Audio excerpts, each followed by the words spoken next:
This world doesn't need a hero, it needs a professional. Wrong.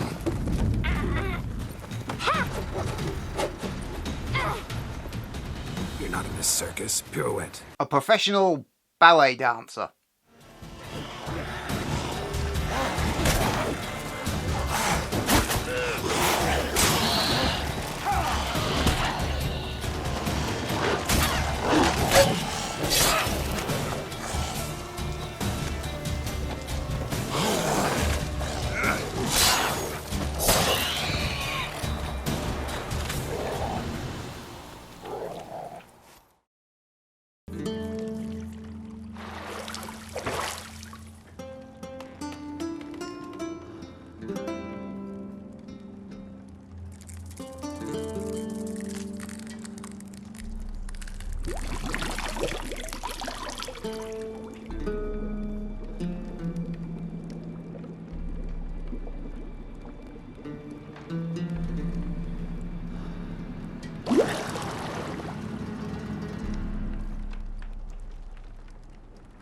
You know I don't find that amusing.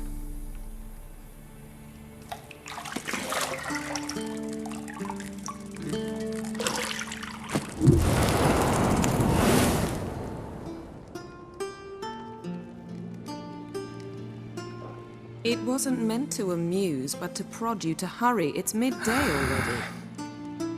As soon as you pick up the controls, you'll find the camera a tad sensitive.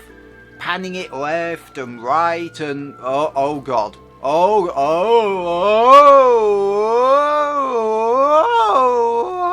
Now I'm dizzy. The movement system is one of those old school bloody-minded ones. Stop on top of an object and you can't pick it up. Steer towards it and you move past it instead. Steer back towards it and you move past it again. You have to get close enough to grab it while facing it, while not getting too close. Like I said, bloody-minded. Geralt and Vesemir are following Yennefer, who tells them Ciri is back and they need to find her. Confused yet? Weirdly, no. The introduction is written, voice acted and portrayed so well, it's not confusing in the slightest. Part 3 this may be, but it's the first Witcher game I've ever played, and I wasn't lost for a moment. There is a combat tutorial that you can skip, but I don't recommend you do so. The way it shows you the magic is too brief for my liking, but the rest is solid. Skip it at your peril, because as soon as the game gives you full control, it throws you straight into a fight with monsters. And it's at this point you discover you can't fight the monsters like you can the humans. With humans you can block, you can parry and push them back. Monsters, not so much. Their attacks just break straight through your block. And the only time you find this out is after you've been hit a few times. Thanks!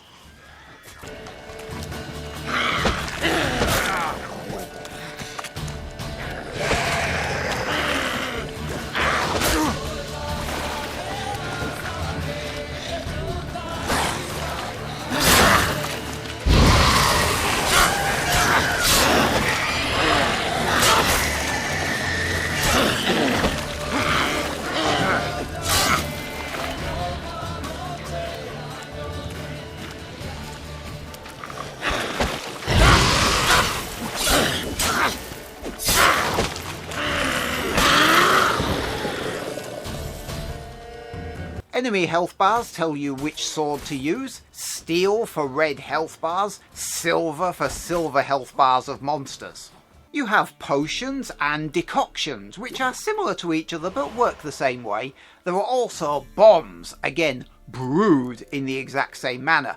You have to find the formula pages for them, then brew them with the alchemy ingredients. By the way, you should pick up every plant, mineral and gooey organ you can lay your fingers on. The game has a very weird approach to potion brewing. Potions are brewed in packs. Okay. And if the size of the pack is, for example, 3, you can never have more than 3 at a time. Okay. Once you've used some of your potions, you don't re-brew them using the original ingredients though. Instead, the restock is fueled by a substance called alcohol est, and occurs automatically whenever you meditate. I really wish it didn't rebrew everything automatically. For one thing, you don't know how much alcohol est you actually have unless you go into your inventory and track it down. For another, you don't know how many of your things are being rebrewed in exchange for how much alcohol. Is it one alcohol est for each potion, or is one unit of the stuff enough to rebrew everything? How much of the stuff am I actually using?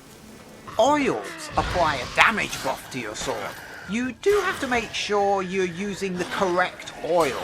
Rather confusingly though, oils are brewed exactly like potions, but you brew them once, and they are not consumed when applied to your weapon. You can use them infinitely, which is a pain in the arse, because the basic oils are good for only 20 hits, and then it evaporates off of the sword. It's good for about, in my experience, 3 necrophages, but it does mean that even after you're done with them, you have to keep on going back into your inventory, back to the oils page, select the oil, apply it to your sword, come back out of the menu, back to combat.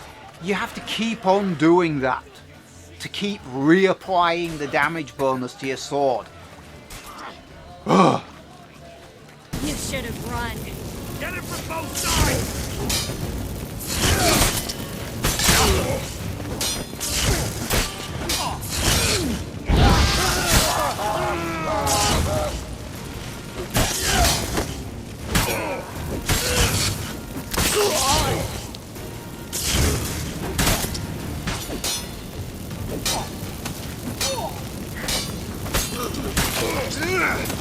Bastard hired me on the assumption he wouldn't have to pay me to and track that child. If not for you, we need to find Brandon. Witchers have access to limited magic, 5 spells in total, and you actually start with every single one of them.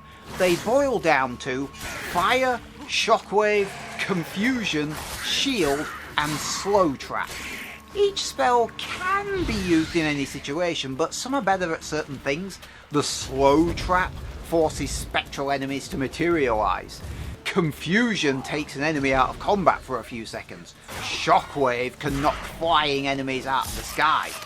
Spells run off of your stamina gauge. You can cast when your stamina is at maximum, and your armour affects your recharge speed, meaning heavier armour soaks more damage, but increases your spell's cooldown time.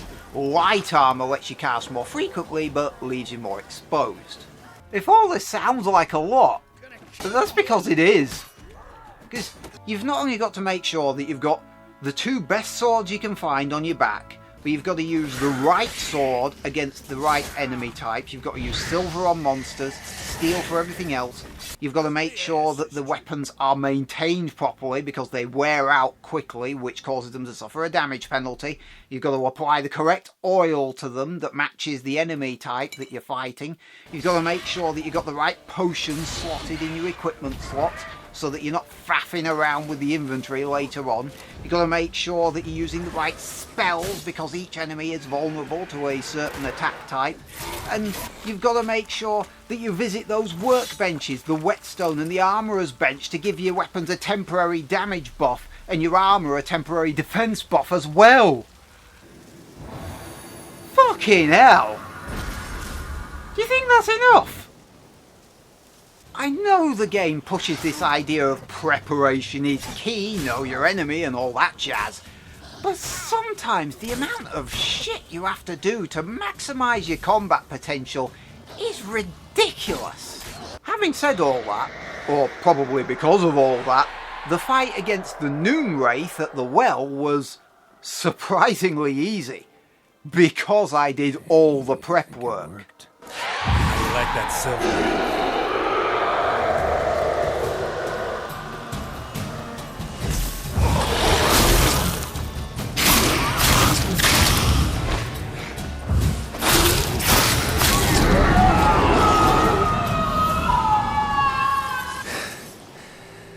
She's gone. For good. In combat, Geralt seems to be more interested in dancing than he is sticking his sword in the enemy. A sentiment, by the way, the monsters do not share. The fighting in this game is hard.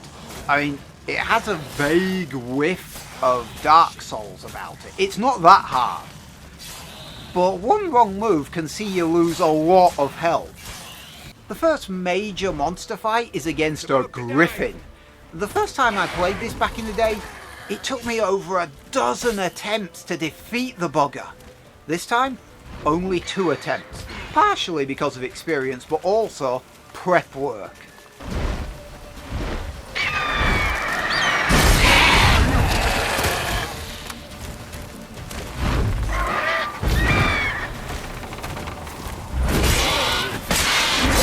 Not good.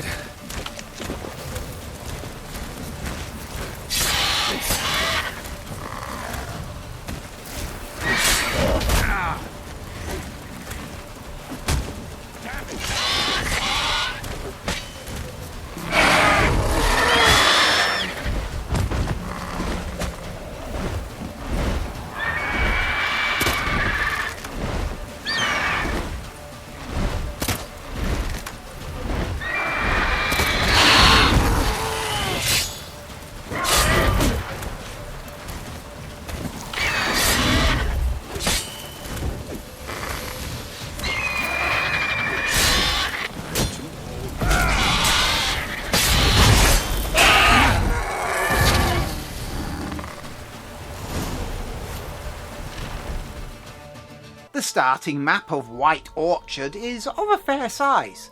The next map, Velen, is a lot bigger.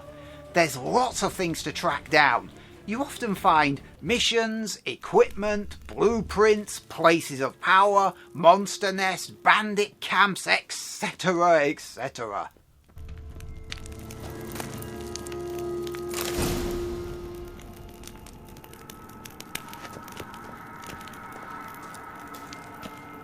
Every time you level up or visit a place of power for the very first time, you get a skill point, which you can obviously use to unlock another skill or upgrade an existing one. One unique feature of this game, among many, is the fact that skills not only have to be unlocked, but they also have to be slotted into a skill slot as well.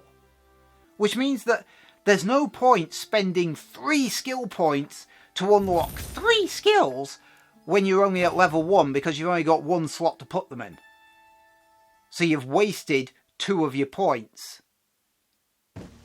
This is the only game I've ever encountered where spending all your skills at once is a bad thing. In addition to the actual skills, plugging coloured skills into identically coloured mutagens boosts the mutagen's strength bonus. I found plenty of blue mutagens letting me power up my spells, which was good because it just so happened I chose magic as my focus. I found very few green mutagens, and after 28 hours I had encountered zero red mutagens. Christ knows where you get those. Actually, if you're desperate to know where to get them, just check the internet.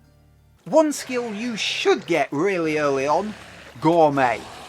Food-based health regeneration normally occurs over 20 seconds and that's it. This skill makes it go on for a full 20 minutes. Turns every bottle of water or cupcake into a super first aid kit.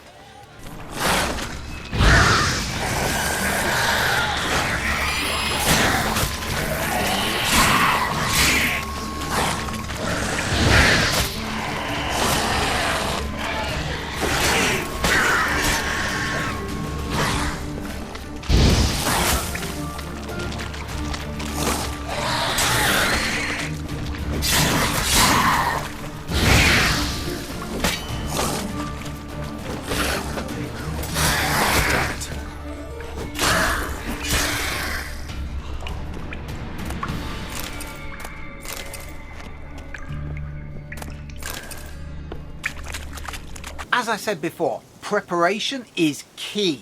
And I really like that aspect of this. Investigating a major or even minor monster before engaging it is vital.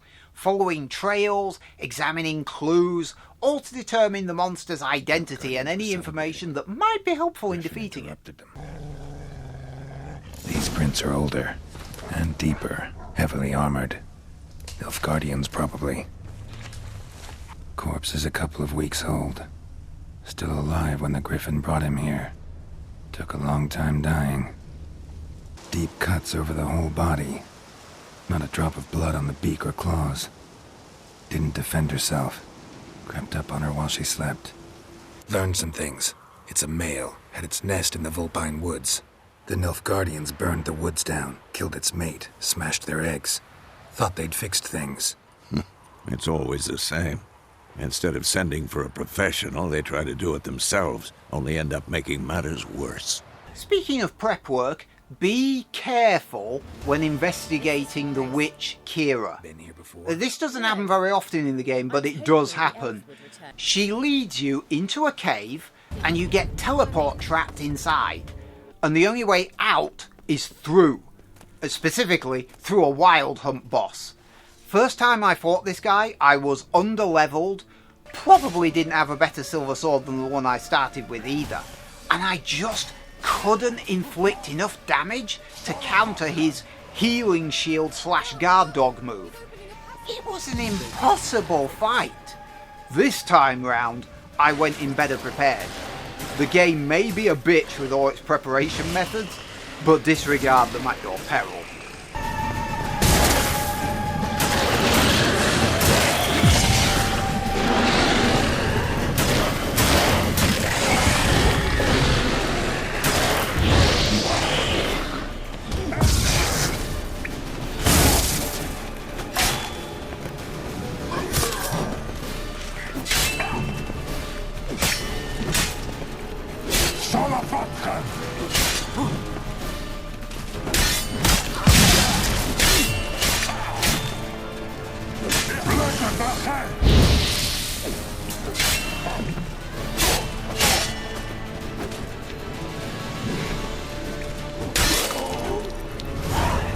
Are you well and whole? I feared.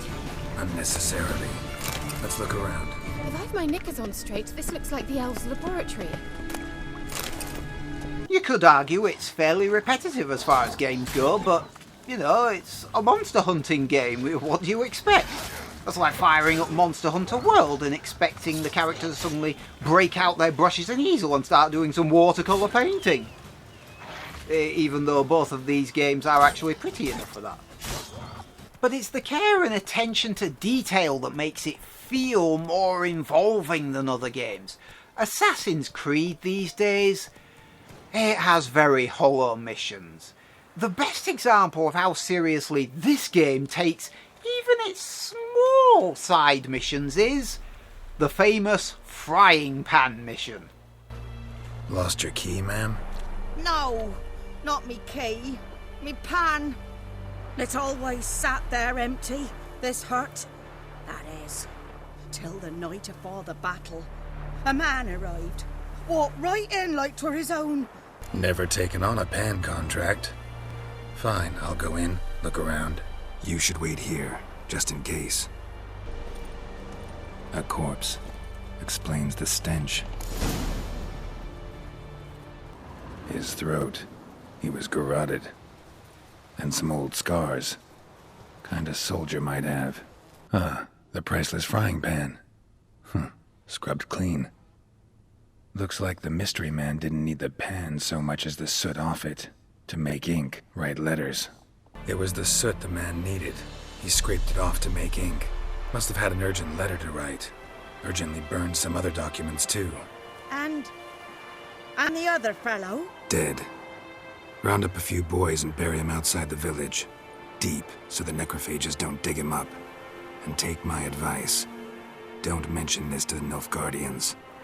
Seriously? All that intrigue Never break down that door. over a frying pan. And in truth, I'm It's one of the shortest missions in the game. I wouldn't mind, but the pan is only 10 yards away from where you're standing. Methinks The graphics are not as outstanding as, say, Horizon Zero Dawn. It's definitely 30 frames a second as well, and it's PS4, so it's not that old. Not that you'll notice after an hour or two. The game is so massive, so loaded with interesting content, sucks you in with the characters. You'll be investing hours of time into just a handful of missions, and you won't notice until you look out the window and wonder where the bloody sun has gone. The bloody-minded movement controls make it hard to pick stuff up at times. The huge number of preparations you should make before combat is so colossal you will forget to do them frequently. And the rarity of red mutagens will seriously hamper your ability to power yourself up if you favour combat skills as opposed to potions or magic. But it's tough to find reasons to actively dislike The Witcher 3.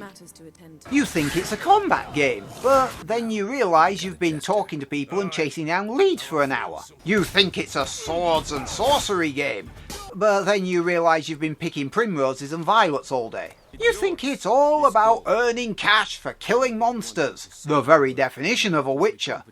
But then you take a look in your inventory and realise you're carrying half a library around with you. Honestly, when you take a step back, the game presents itself as an action game, but tries its absolute level best to distract you from doing exactly that. Deliberately subverting the traditional hack and slash by giving you such a breadth of things to do, often within the same mission. The level of effort that goes into one single mission in this game, other games put into a quarter, maybe a half, of their entire runtime. The amount of effort and dedication and focus that must have been put into everything you do in this game, it's ridiculous. And I think this is the main reason why The Witcher 3 is so well liked. Because that effort comes across as you're playing it. I mean, the only other game that remotely comes close to having such involving missions, to my mind at least, is Horizon Zero Dawn and Forbidden West. And those games may have robot dinosaurs, but this one is no worse. It's just as good at sucking you in and holding your attention for hour after hour after hour after hour. Okay, one more hour. It's 2 o'clock in the morning. No, what? A little bit more. I can do this mission. I can do this mission a little bit more. It has that kind of effect on you, and I love it. Right, I think that'll do for this review. What did you think of the video? Leave a like or dislike down below. What did you think of The Witcher 3? If you've played it back in the day, obviously. This is a fairly old game at this point. What did you think? Leave a comment down below. And if you can't get enough of my dulcet tones, you can always subscribe, ring the bell for notifications. Or if you think my voice is a bit irritating, tad grating on the nerves and the eardrums, you can always share with someone else instead. See you next time.